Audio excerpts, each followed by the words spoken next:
Working? Yeah. Yeah? Okay, can you hear me? Yeah. I'm not sure how this fits in here. Oh, my colleague has come to give me assistance. Hi, Paul. That was good timing. I'm really interested in the bring your own device, bring your own technology debate, and I guess this is a kind of foil to that, really, because the work that I'm talking about, the research we did in Scotland, and Paul is one of my colleagues at the University of Hull, was very much not the antithesis, but it was very much a staged and planned and deliberate rollout of technology, in this particular case, iPads.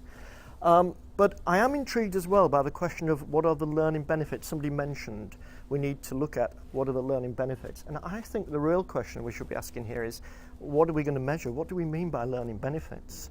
I mean, to cut to the chase, if I was to summarise this entire report, I think if we mean learning benefits, is it going to raise our attainment grades? Are we going to get more A to Cs, or whatever it might be that the latest fad is in terms of government-driven standards agenda? I don't think there's any evidence yet to suggest technology will do that much better than any other intervention. And there's actually a lot of research that supports that. And certainly mobile technologies won't. I don't think we're asking the right question there.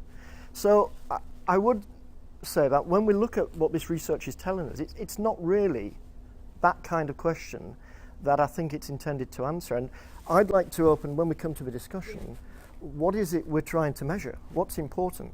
Because, putting my cards on the table, I don't see this as being in any way any greater or any less than any other intervention we might spend money on in terms of raising attainment grades. I think it does a lot of other things, or could do. I'm just going to quickly kind of put a few slides up, and this will give us something to discuss, I think. This report we did was based in Scotland, and it was looking at the use of iPads across 8 different schools. Most of the schools actually used it as a personal device. So in most of the schools, students had the device all the time. And we drew the conclusion that was a significant variable. It wasn't the only one, but it was an important variable. I think it's really interesting to look at what happens beyond the school. And I think bring your own device actually is beginning to open up that debate about learning that's going on both in formal and informal contexts. And I should say, although there isn't much research, because you mentioned, I think, there isn't much research on what this means, I'd say that's only true in a school context. There is actually quite a rich volume of research on mobile learning, and it goes right back to work by Michael Sharples and so on, 2005. And they were looking at what happens when students use their own devices, in this case, usually phones, PDAs, but largely outside of school, largely informal contexts.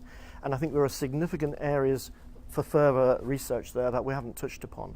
So that was the background. What we came up with in the end, well, we came up with lots of things. I haven't got time to go through all of that. But what I thought was interesting was, in the end, what does mobile technology actually enable us to do that's interesting and worthwhile? And the two are not mutually exclusive. But really, what worthwhile activities can we see happening that we couldn't get without mobile devices? It's the kind of added value question, really. And I'm going to just go through, and this is another angle to that. Increasingly now that I'm talking to people who have read this report and start to think about it, what really starts to galvanise conversation is what's distinctive. And we're calling this distinctive pedagogies. What can we see happening in terms of learning, in terms of teaching, that we might not be able to activate as easily without the mobile device? And if we can't see very much, then you could argue it's not worth doing it. If it just replicates what we can do with an interactive whiteboard or with a laptop or a PC, why do it? What's the added value? And I'm going to jump through all this because I thought I'd have a little bit longer, but I'll come back to that later if we need it. I don't think we will. Excuse me. It'll all go up on Okay. the website if you're okay with that. All I'm trying to show there is I think it's the old issue about teachers are really good at turning a body of content into a body of pedagogical knowledge. In other words, it's not just a lot of facts you need to know. You need to know, if you're a good teacher, effective teacher, how do I teach that? How do I overcome misconceptions? I think the area that we're still to conquer when we talk about technology is helping teachers to see the affordances of the technology that might or might not help them to understand and to teach a really difficult idea. And that's where I think mobile technologies have a part to play. I'm going to skip through a bit. this is just some statistical stuff, but I want to actually just put this on. These were dispositions, and we asked students lots of questions. We talked to parents, we talked to teachers, we talked to students. And we asked lots of questions, and this is self-reporting. I take the point that it's self-reported data, and there's a question about how much importance you can attach to that. But clearly, lots of positives, in terms of students believing that they learn more effectively, they enjoy learning, they're more engaged. The real issue, I think, that was interesting as well. They still felt teachers wouldn't allow them to use the iPad as much as they would have liked, even though it was a personal device and they had it most of the time. We found that. Did you find that as well? Some of them don't. So you get this disconnect between what the teachers are telling you, which is it's there all the time, and the students saying we're not allowed to use it as much as we'd like. But that aside, I think the real question we need to be looking, if we're interested in the pedagogical issues, are those types of questions. Because students make these claims. They say, I learn more, or they say, it helps me with difficult ideas. Now, if this is true, this is really important, but how do we know it's true? And what does it mean? So if they learn more, what does that really mean? Does it mean the pace of learning is increased? Does it mean the fact that they're autonomous and they can access the learning at their own pace is important? The answer is, we don't know. I have to say, this is one of the classic things about research, isn't it? We always end up asking, we need more research. But we really do need more around that. And that's where I think if we're going to get value from devices like this, we ought to be asking those kinds of questions. And I'll just skip to one example. This is a framework which we came up with when we started to think, well, what do we see going on that's perhaps not unique, but special, adding value? And it came down to three things in the end. We felt that it certainly added value in terms of its potential to collaborate. If all students have a device that they have all the time in the learning context, whether that be in school or out of school, the opportunity for collaboration is enhanced. It could be real-time collaboration, so they could be doing things, it could be a Skype activity, it could be a game. I saw a class playing Minecraft, the game Minecraft, but they were doing it in real time, collaboratively. It's a collaborative game. But it could be asynchronous as well. But collaboration, I think, is a rich area. This breaks it down into subparts, but if we just think of collaboration as the ability to support conversations, to support the exchange of data, the exchange of products, really great opportunities. The next area was personalisation, and I think that's an area yet to really be fulfilled, but personal devices will eventually be highly personal devices. They will, I think already there's evidence to show, used effectively, they begin to know what learners' preferences are. I'm going to avoid the word learning styles, but I think we could argue there are preferences, and we saw a number of applications for that. But the most interesting area for me, and the area I think we would benefit from understanding better, is authenticity. Because if it's mobile, the notion is that rather than going to a place to learn, the learning is always with you. You don't have to go to an ICT room. In theory, learning should be available wherever you are with the device. And that should extend beyond the school. And I think what we saw that was really interesting when we talked to schools and teachers was where teachers were beginning to access more realistic tasks, more realistic activities, what we called authentic learning, by using the device to tap into things like communities, real communities. So in one school, we talked to teachers who were working with an artist. The artist wasn't in the school, they were doing this at a distance, but it was a real artist. So the children were using brushes, they were submitting this work to a community of artists, and they were part of a real community. Now, that was enabled through the technology. But there's also the opportunity to situate the learning in real contexts. And I'm a great believer that situated learning is a very powerful form of learning where it actually takes place. Work-based learning is a good example. I don't think as yet we've made enough use of the mobile technology's potential to do that.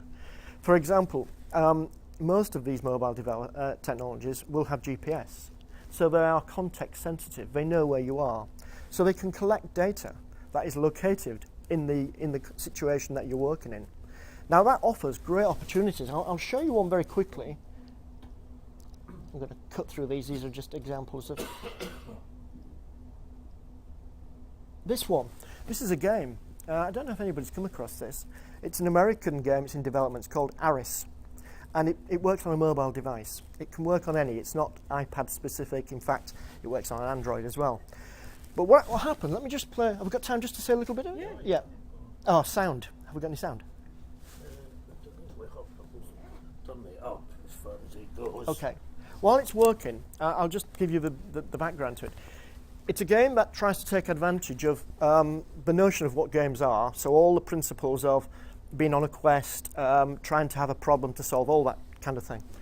But it takes advantage as well of the fact that the device is context sensitive. So if you've got GPS or Wi-Fi, it knows where you are, and therefore it can react to where you are, and it can enhance, augmented reality really, enhance the experiences that you're having in a particular situation. I'll just let them explain how it works. It's intended for higher education, but it's been developed in many school contexts now as well. We're right in the middle of Library Mall. At least that's where it begins. Using Eris, the player or student would select this game and then be faced with a number of quests and challenges. Here's the question just for you to look at. In this situation, we see that we are laying a background. We're now in October 1967, and we're also giving the player a role. You're a reporter working for the Capital Times, and your job is to investigate the protests that are taking place. We also give them a task to get them started. Go see your editor. So as they've got this quest screen open, they can switch to the GPS screen by flipping that little button at the bottom. And now we show them where the editor is at in relationship to them. And we can see that it's nearby, so we start walking over there. So when we get to this other place on the Library Mall, the editor appears, and Eris vibrates the device and plays a little tone. And now we have a virtual character that's standing in front of us at this place, and it's the editor for the newspaper. The editor goes on to explain a little bit of what's happening, that a number of students are protesting, and they want the scoop. They want to find out what's happening. Who are the different players? What are their opinions? What's happening here? So the editor gives you a couple of hints of places you might start. There's some marchers apparently that are gathering. There's a state legislator, and there's a representative of the Dow Chemical Corporation, the group that the students are marching against. So we walk over to another building, and we encounter another virtual character. And this Dow recruiter is someone that we can have a conversation with and ask questions of. The player here navigates a set of virtual dialogue where they can ask questions, and new options are unlocked depending on what they've asked in the past or what items they have on their inventory. So we have this dynamic conversation with this Dow person. Now, GPS was used to trigger these things, but we also can use these barcode-looking things called QR codes to trigger or to link to a virtual character. So if you want to play Eris yourself, you don't have to come to Madison for everything. You can go out to our website at erisgames.org and look under the Dow Day codes, and you'll be able to scan one of these things yourself to get an experience of what it looks like. So let's talk a little bit further in the game. One of the things that we've done is taken video clips that existed from first source historical material, and we've superimposed them on the current scene. So when students get to this top of the hill here in Bascom Hill, we have some footage from that exact camera angle that augments or lays over the history on top of the current reality. And in this case, we can see a march taking place, marching right up towards the student, which is one of these really profound experiences, a new way to envision the history of what's taking place on this hill. We do the same thing here in front of the clock tower building, where we superimpose, we augment reality with a scene here from a newspaper footage, seeing how the protest is starting to gather. I'm going to stop it there. It goes on for longer, and if a presentation is available, you can have a look at it at your leisure. But I think it gives you an example of what is a really rich media experience in terms of mobile learning, because it brings together lots of those features I talked about. It's collaborative. I don't know if you picked up the point, but you can actually play this game without being, in this case, it's Madison. You can use QR codes, and you can actually play it online. So that's an opportunity to have students working together in a quest. It's all organised around the quest, but you don't have to be physically there. You could actually work this across schools and continents. And the other thing, it brings in augmented reality. And again, I think that's another feature that's only really just beginning to be explored. What can we actually do with these devices to augment our experience? In this case, the augmented reality was a piece of video, but there are lots of other ways that could happen as well. So I'm just flagging that up as an example. It's a prototype, but I do think that's the kind of learning that, for me, will make mobile learning stand out and add value. And for me, that's the area I think we need to explore further, rather than simply using it to replicate a lot of what we already do in learning in the schools. In which case, I do question whether it's worth doing it. Sorry. So we did pretty much the same thing around Tower Hamlets, where you could actually take groups of students with a device, and this was 5 years ago, with video and things. So the history of the, because it's such a rich historical area, Tower Hamlets. And I mean, I think it's still there. So what was the There was a thing, Mudlarkin in Deptford, which was the PDA. Yeah, and then Bristol did Bristol Future Lab did. Yep. Well,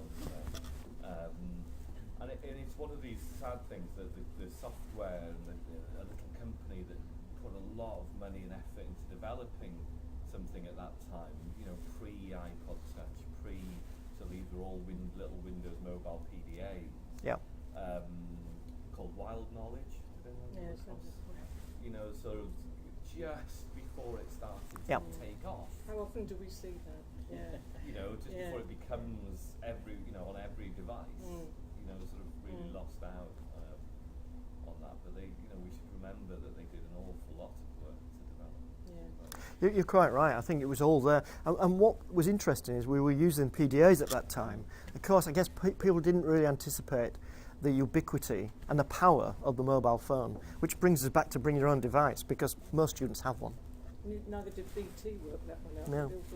Just before you speak, John, what I wanted to say was you came up with two kinds of pedagogies that you wanted to look at, and the point of this session is a collaborative one. So when we've finished with David as well, what I'd like to do, because a lot of you have got experience in this area, is try and think about what we do know, what experiences you've got. And one of the reasons is that, you know, some of you were here when we were talking about this mesh idea.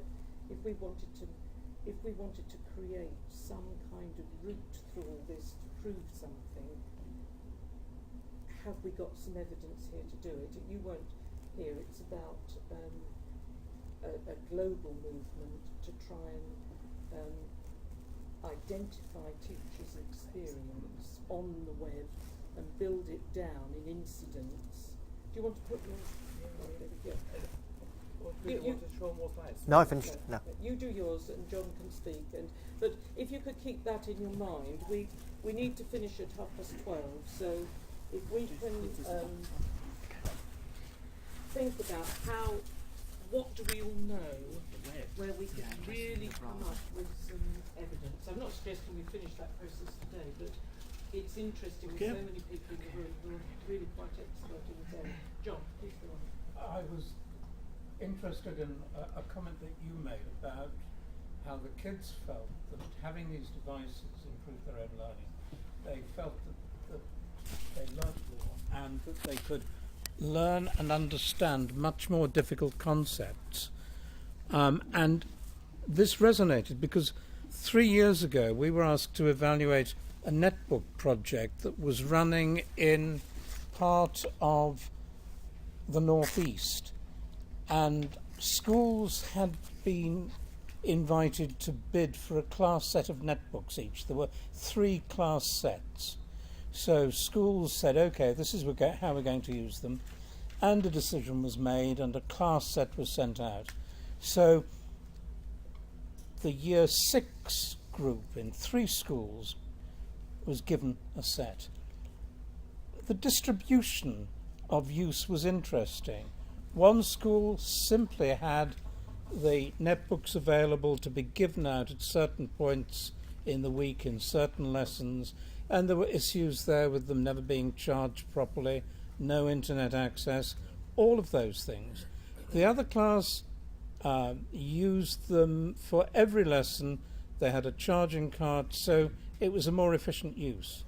The third school, the class teacher downloaded OpenOffice for all of the kids to use on their machines, gave them all kinds of programs that they could use, and they took them off and used them at home. So there was a very diverse range of uses.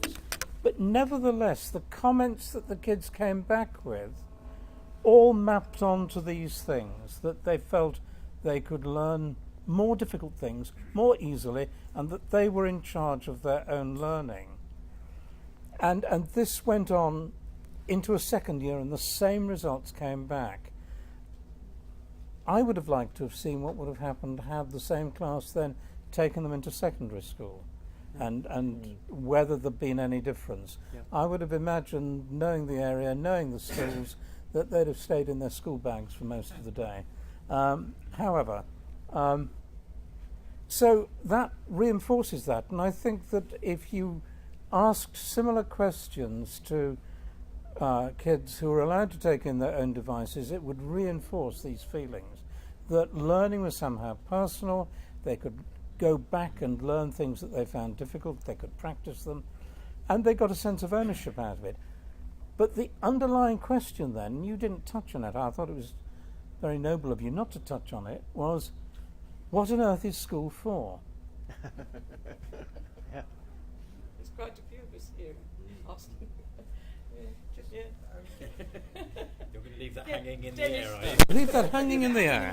Yeah. Good place to keep your children safe. Well, yes, I mean, with property prices as they are, you've got to have some buffer in the day. I think I'd like to touch on two of the things that you referred to. The one is this.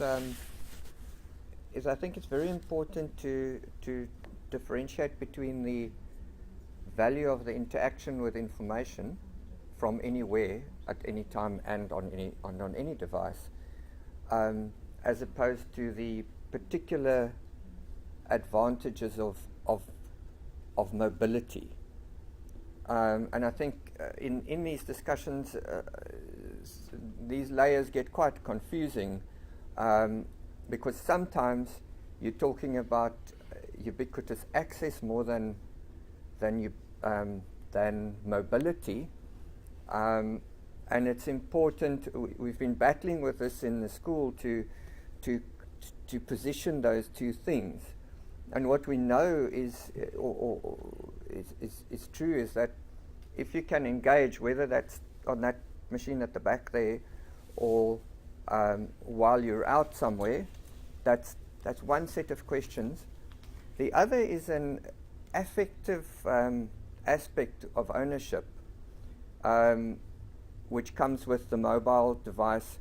And if the mobile device is used, and this is in a trolley situation, you really just back to a sub-functional laptop or fixed item. Coming from the mobile sort of technology world, our research in that space was very, very, very clear about the distinction and the affective attachment that people have to that device as an aspect of their identity. What might be interesting to you is in the African context, a number of big mobile companies missed the markets there entirely for a number of years, and the reason was they didn't appreciate the value, the personal value that ownership had.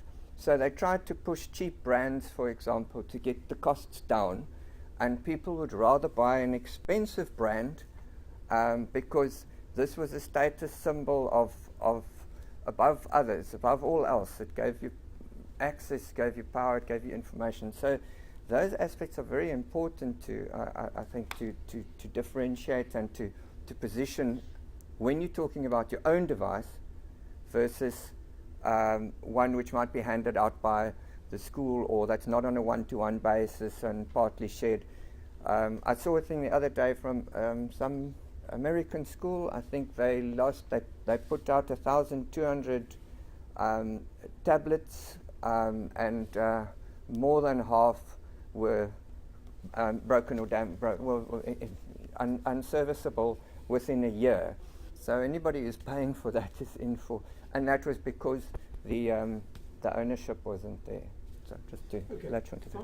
Final comment. A long time ago, when we were looking at the impact of using technology, one of the things that I kept finding was that kids loved the instability of computers. Teachers hated them. Kids loved the instability of computers because you could do things with them, and it was a challenge. You had to solve problems. You had to make things work together when they weren't supposed to. And this was one of the elements of the netbook evaluation.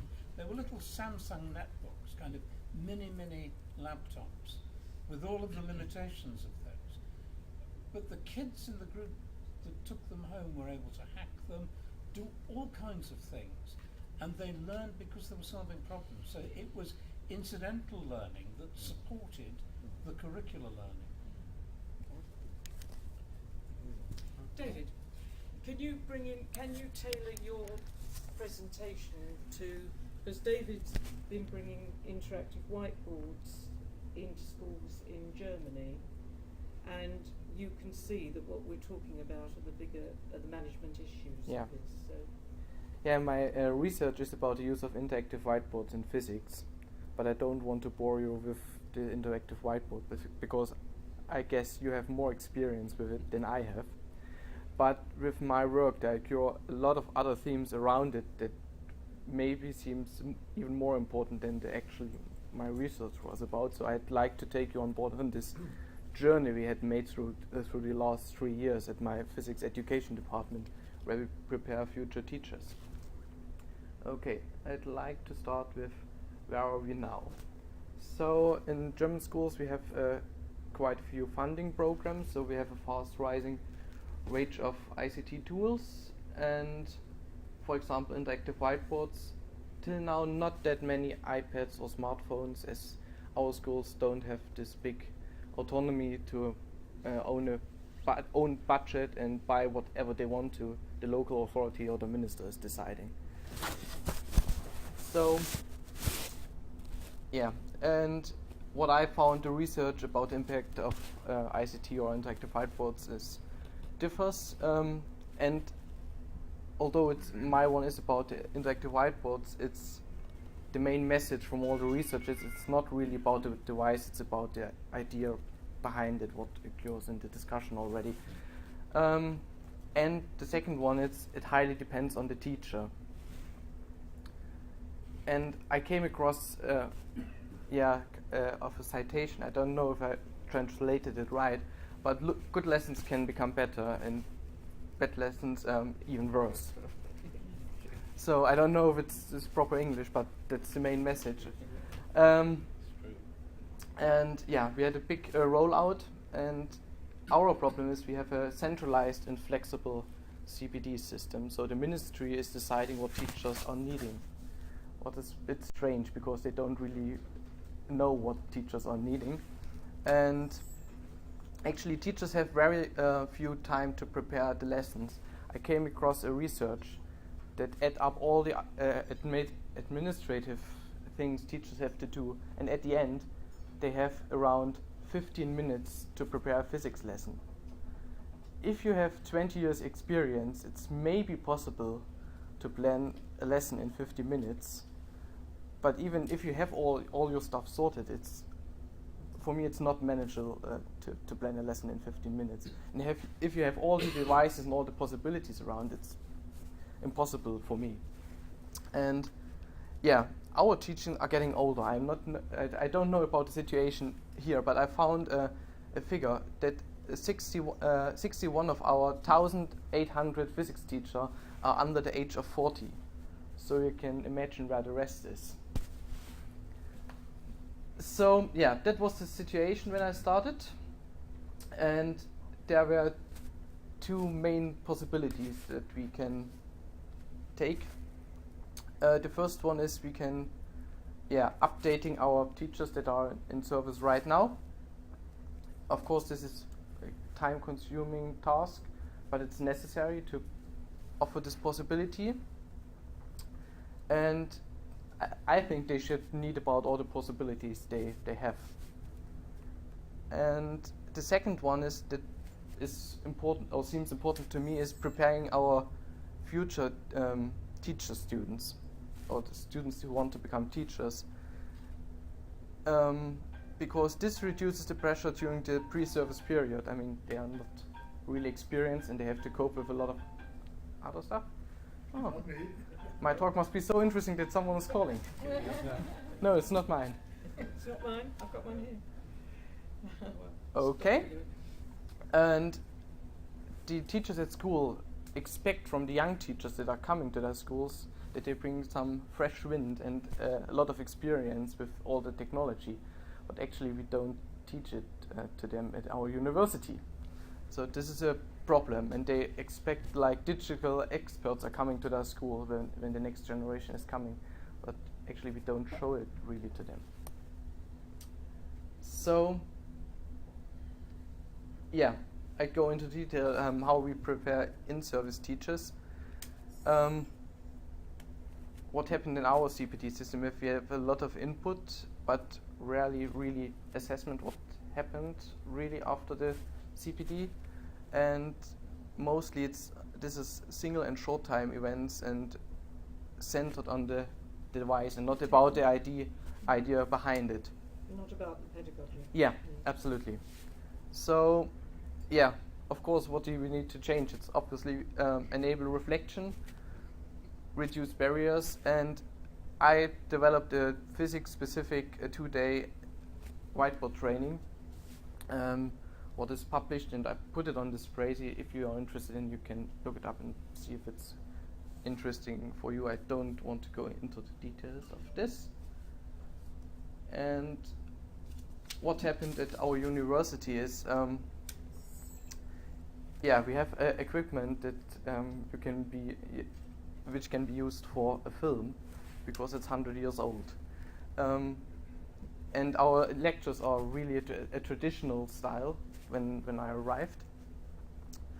And I was in a really, really good situation that I had a lot of possibilities that I can change something. And yeah, we started modernizing our equipment, but we don't have a budget at all. So I was ringing everybody. And at the end, we were able to implement interactive whiteboards and other devices in all our events we are running. This is in the university? Yeah, in the university, to prepare the next generation of teachers, if you want so. And we are looking for cooperations with the vendors so that they have an effort and we have. And yeah, we are living the principle, celebrate diversity. We don't run with just one vendor, just one supplier. We get as much on board as we can, so that our students can experience as much different sort of stuff that we can get our hands on. You told me that you got them all, got all the manufacturers, no budget, got the manufacturers. I think we have right now we have like 4 or 5 different system of interactive whiteboards or projectors, and we have around 100 of this student feedback system physical devices, and a license that you can bring your own device to enable as a student feedback device. So, and all for free, because I was running them all the time. I guess they know my number already. And the next step was to integrate all this ICT in our lectures and seminars and persuading our lectures that it's worth. And what we have just done before I arrived, we had developed a 10-week course for interactive whiteboard and other devices, because it seems hard for our staff that's teaching to integrate it all in the running session, so it's running parallel. And what's interesting and what's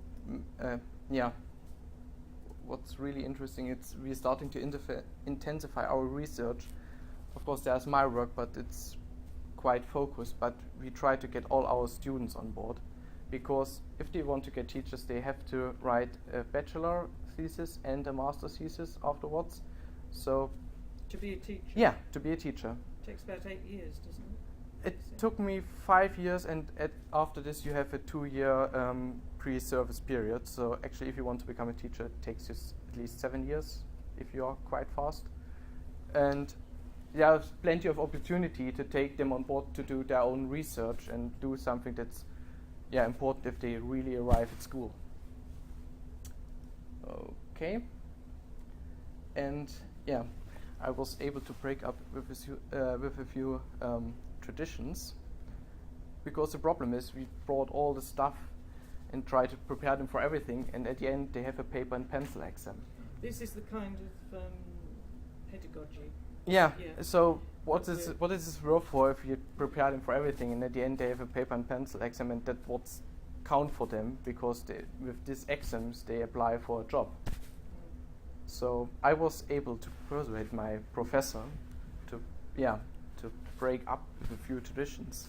And the first step is we have a few initial tests to enter into seminars, and we turned it from paper and pencil to web-based, so that they can do it on the time they'd like to do the test, when they feel comfortable and not under pressure, and everybody is watching what the others is doing. So this was one of the steps. The second one is they have to write a lot of papers about their work, but it all ends up in a cupboard and nobody's reading it. There are just 3 people that need to correct it, and in the end it ends up in the cupboard. That's pretty stupid.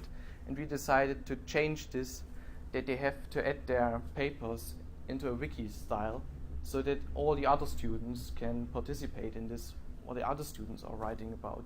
So it helps them for preparing for the exams, and they know other students are reading their work.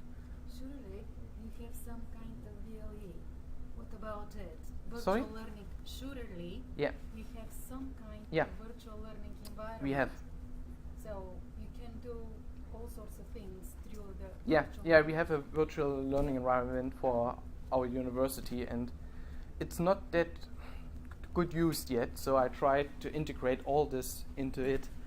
And the last step was our exam. And there was just handwritten or printed material allowed for help. So they enter the exam and they need to prepare for experiments and stuff, and they're allowed for printed out material. This is really a bit old-fashioned. And now, I persuaded my professor that they are allowed to bring in everything they want to. This includes mobile phones, internet access, books, whatever they like to. If they like to phone to someone during the exam, and if they think they have the time to do so, if you are a teacher, you would do the same. If you're looking for help, you would phone your colleague who knows about it. And if it helps to them, so this is kind of a little revolution, and we're having the first run around this time at Dresden, so I'm really curious about what happened when I'm coming back. Okay. Knowing the German system, I think you're to be feared. Oh yeah. You're looking yourself. So, I'd like to come to end. So the summary is, to summarize a little bit, I think we made a few steps forward to prepare our students. I felt we have a little improvement for in-service teachers. I'm not really satisfied with this situation. And I think our next station, that was a bit too far. Or the question is, how can we transfer this into innovation to more exams and seminars in our school? I mean, this is like a little pilot in our special department, but that's not a big rollout. And that's why I'm here, encourage communication and professional knowledge building, because it has been done somewhere else already, and we'd like to share experience and not invent the wheel every time. And what the students are doing, I'd like to encourage more action-based research so that they can really have an impact. And I came across this citation fits really well. Well done is better than well said, so that's what I was trying to do in our That's very interesting. physics department. So basically, that was. I think that's it. Thank So. you. Thank you very much. Thank you. It was excellent. Oh. Especially doing it in German. We really ought to finish at 12:30, and we haven't got to the collaborative part. Some of you might be interested to know that we talked, Marilyn and I and Sarah talked yesterday about building these research meshes, and I talked a bit today. Thank you. And we are going to have